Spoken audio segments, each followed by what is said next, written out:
भारत माता की जय। जय हिंद, जय भारत, वंदे मातरम। श्रोताओं, भारतीय स्वतंत्रता संग्राम की वीर सेनानी झांसी की रानी लक्ष्मीबाई का नाम आते ही प्रसिद्ध कवित्री सुभद्रा कुमारी चौहान की पंक्तियाँ जबान पे आ जाती हैं। खूब लड़ी मर्दानी, वह तो झांसी वाली रानी थी। चमक उठी सन 57 में, वह तलवार पुरानी थी। बुंदेले हर बोलों हमने सुनी कहानी थी। खूब लड़ी मर्दानी, वह तो झांसी वाली रानी थी। दोस्तों, सन 1828 19 नवंबर को वाराणसी के भदोही में एक ब्राह्मण परिवार मोरोपंत तांबरे के घर एक परम तेजस्वी बालिका का जन्म हुआ। उस बालिका का नाम रखा गया मणिकर्णिका। परंतु घर के प्रत्येक सदस्य उस बालिका को प्रेम से मनु नाम से पुकारते थे, जिसे बाद में दुनिया ने झांसी की वीर रानी लक्ष्मीबाई के नाम से जाना। श्रोता बंधुओं, मैं पंडित गोपाल जी तिवारी सत्य सनातन ज्ञान संगम चैनल से भारत माता की जय और वंदे मातरम का उद्घोष करते हुए चैनल पर सभी श्रोता बंधुओं का स्वागत करता हूं। चैनल पर धार्मिक कथाओं के साथ भारत के वीर सपूतों एवं वीरांगनाओं की गाथा समय समय पर आती रहती है।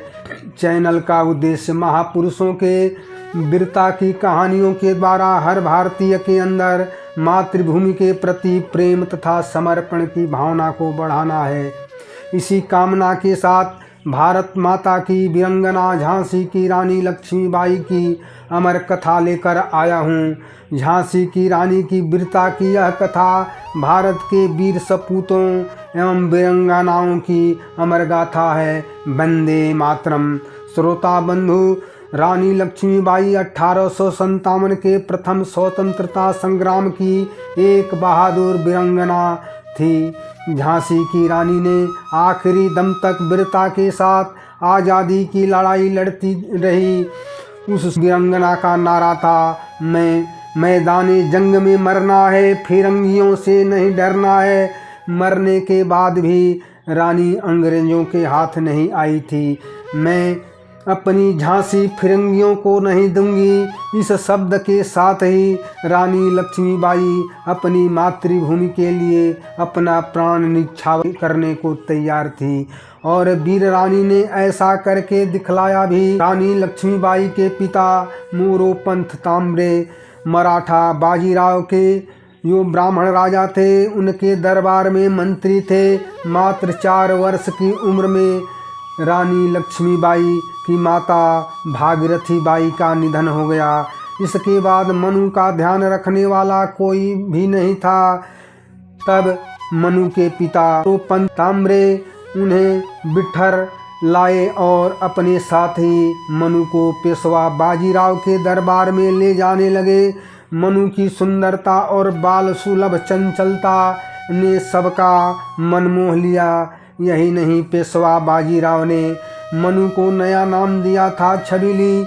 बिठर आने के बाद मनु ने महल में ही बहुत सी विद्याएं सीखी, जैसे घुड़सवारी, मल्लयुद्ध, धनुर्विद्या और शस्त्र विद्याएं आदि। मनु पेशवा बाजीराव के बच्चों के साथ ही शिक्षा प्राप्त करने लगी।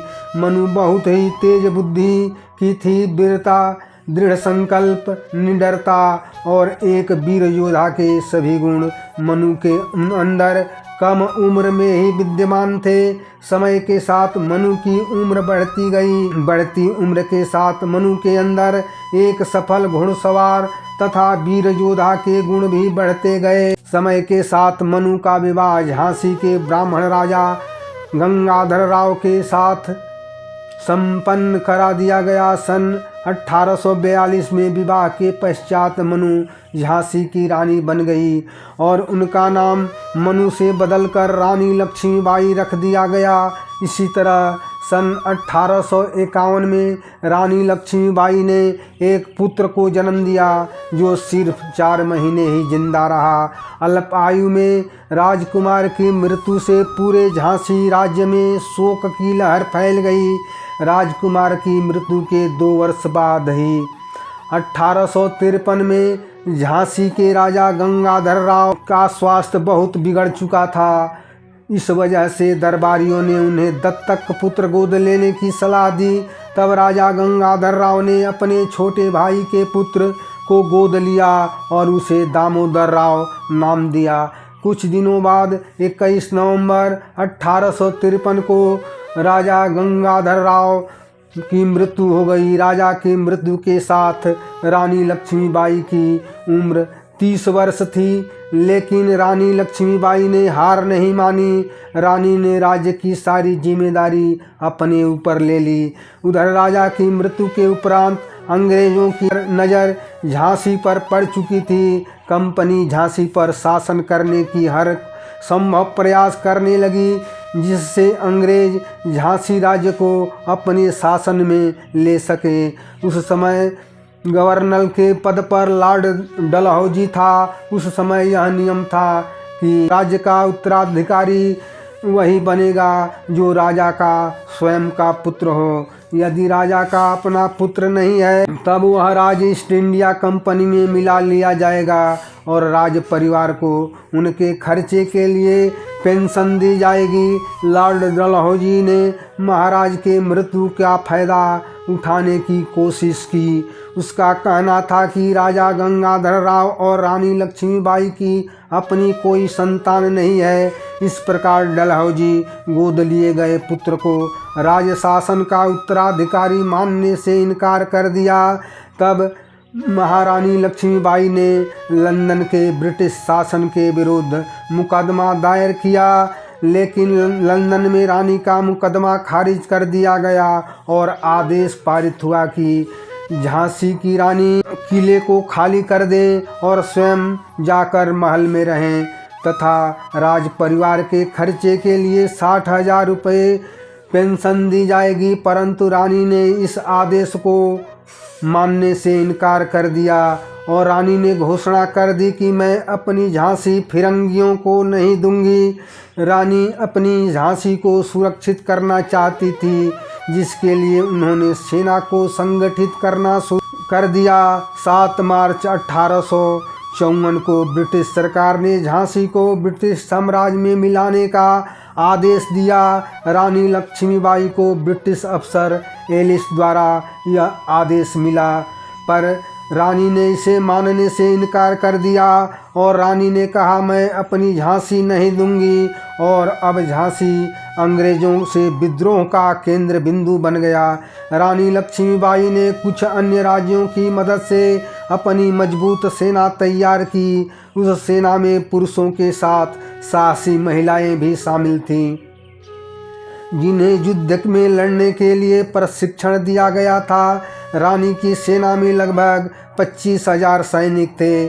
10 मई 1857 को मेरठ में अंग्रेजों की सेना में भारतीय सैनिकों का विद्रोह प्रारंभ हुआ, जिसका कारण था कि बंदूकों की कारतूस के खोखों में गाय और सुअर की चर्बी लगी थी। इस कारण भारतीयों की धार्मिक भावनाओं को ठेस पहुंची थी और अंग्रेजों के विरुद्ध यह विद्रोह पूरे देश में फैल गया। विद्रोह को दबाने के लिए ब्रिटिश हुकूमत दरिंदगी पर उतर आई। इस कारण फिरंगियों ने झांसी को फिलहाल रानी लक्ष्मीबाई के अधीन छोड़ने का निर्णय लिया। इस दौरान सितंबर अक्टूबर 1857 में रानी लक्ष्मीबाई को अपने पड़ोसी राज्य ओरछा और दतिया के राजाओं के साथ युद्ध करना पड़ा, क्योंकि उन्होंने झांसी पर चढ़ाई कर दी। इसके कुछ समय बाद मार्च 1858 में अंग्रेजों ने झांसी पर हमला कर दिया।